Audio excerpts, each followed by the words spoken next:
What's going on, YouTube? Today is the video that many of you guys have asked for on TikTok. Today we'll be going over our settings in MLB The Show 22. But before we do, I wanted to show you guys also what else that I do to get better at hitting in MLB The Show 22, especially against Randy Johnson. Let's go ahead and take a look. First thing I'm going to do is I am going to load up some saved rosters that I have. They are JR_Strohs. You can actually search him in the roster vault. Go to the vault, go to roster, and search for JR Stroh's custom practice. Go ahead and load up that saved roster. Once you have it downloaded, go ahead and load it before you go into custom practice. And for this method, you want to choose the Astros for hitting and then the Angels for pitching.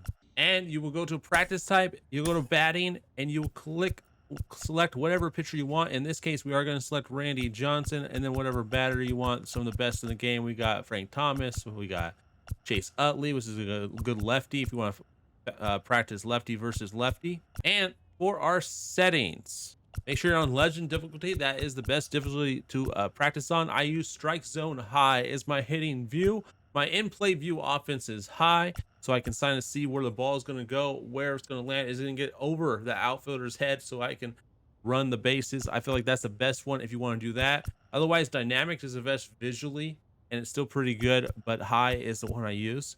We use zone hitting, like I always say, buttons. PCI anchor is on. Those are the dots that you guys see, those 9 dots on my screen.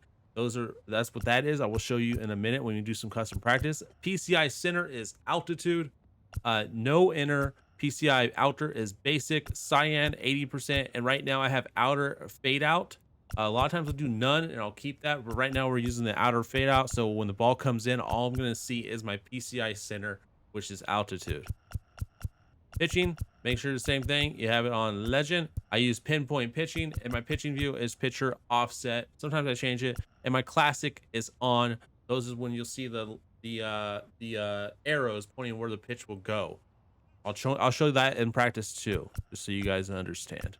When you see my PCI, I can actually move my anchor around. If he was just not pitched so fast, you can see it. Move it up, I can move it left. You just go up to that area and just click on your left stick, and that's where you can start your PCI. So if I go way over here, it starts my PCI over here. And then I just got to that ball. Okay. And this is on legend difficulty against Randy, lefty, so not too bad. Not too bad at all. Obviously, online is a little bit faster, so another thing you can do is you can turn sliders up to get really used to high speeds. I don't typically recommend that because then I think it throws your timing a little off.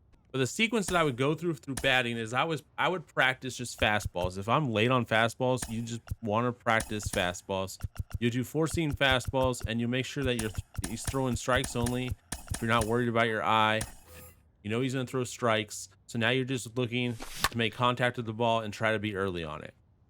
After you've done that, let's say now you want to throw in all the pitches, practice strikes. So you can throw any pitch, but now you're just going to try to adjust to like the different pitches that he can throw.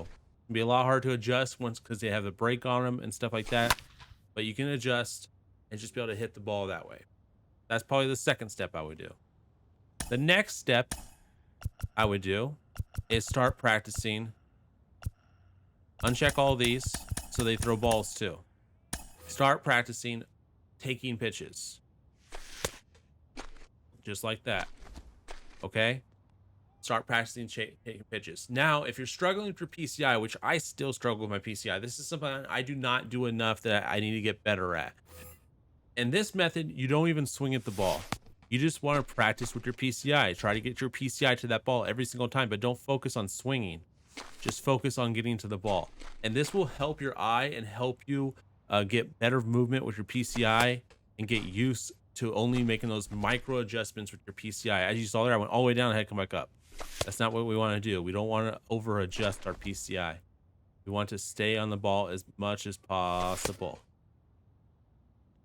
So that's probably the last thing that you probably want to do. If you have everything else mastered, you're good timing, you're seeing the ball well, you're not swinging at balls, you're swinging at good pitches, you got good timing with your fastball, then start practicing your PCI placement. And then when you feel that your PCI placement is good, test it out. Start swinging at the ball and see how good it is. That was not good. Like I said, I don't practice this a lot. So this is something I'm working on as well, but it goes to show you that one I'm underneath it. It goes to show you that practice does help. If you practice more, it will help. That's the one thing I struggle with. I think I'm pretty good on timing a lot of times now. I used to struggle with timing. I used to struggle with swinging at pitches that were out of the zone. So this would definitely help you out if you spend time in custom practice and just practice your PCI. And then you can start making them throw strikes, so it's a little bit easier to practice with your PCI. And get like a good starting point. You don't have to start like up and in. You can start where the regular one's at. Whatever you get your PCI the best with, that's probably where I would want to start. For pitching, the reason I use the classic on it shows me the breaks. If I start here, if I start down here, I get more break. So the lower the pitch is, the more break I get, as you can see. So I like knowing that information visually. So this is why I use the classic on. If I were to change it, I would change it to pitch trail on. And when you do that, now it just shows you where the pitch might go. And then there's a par, that circle that's around it, that's kind of like faded out. That's the par of where the ball can go. It can go anywhere in that area. As you go higher with a sinker, that par is bigger. As you go lower, that par is smaller. So that's a little tip that you guys can know with certain pitches. And then pinpoint is just practicing the movement and the timing. As the circle gets smaller, you go down. I'm not going to be the greatest every time either.